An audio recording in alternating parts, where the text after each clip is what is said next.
அதிகாரம் 79. தேவனே, புற ஜாதியார் உமது சுதந்திரத்தில் வந்து உமது பரிசுத்த ஆலயத்தை தீட்டுப்படுத்தி எருசலேமை மண் மேடுகளாக்கினார்கள்.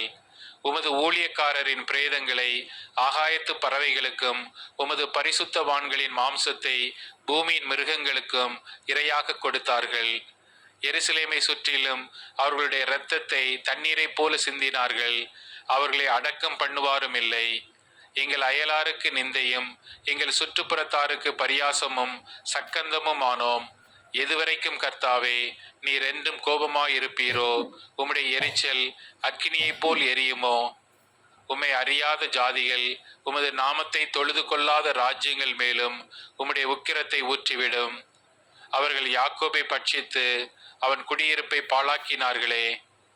பூர்வ காலத்து அக்கிரமங்களை எங்களுக்கு விரோதமாக நினையாதேயும். உம்முடைய இரக்கங்கள் சீக்கிரமாய் எங்களுக்கு நேரிடுவதாக.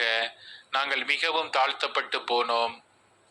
எங்களை ரட்சிக்கும் தேவனே, நீர் உமது நாமத்தின் மகிமை நிமித்தம் எங்களுக்கு உதவி செய்து உமது நாமத்தின் நிமித்தம் எங்களை விடுவித்து எங்கள் பாவங்களை நிவர்த்தியாக்கும்.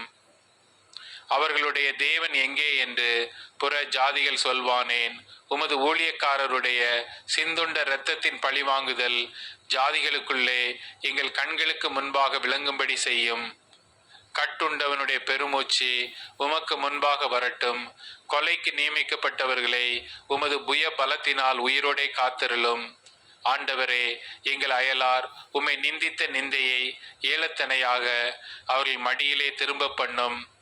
அப்பொழுது உம்முடைய ஜனங்களும் உம்முடைய மேய்ச்சலின் ஆடுகளுமாகிய நாங்கள் உம்மை என்றென்றைக்கும் புகழ்வோம்.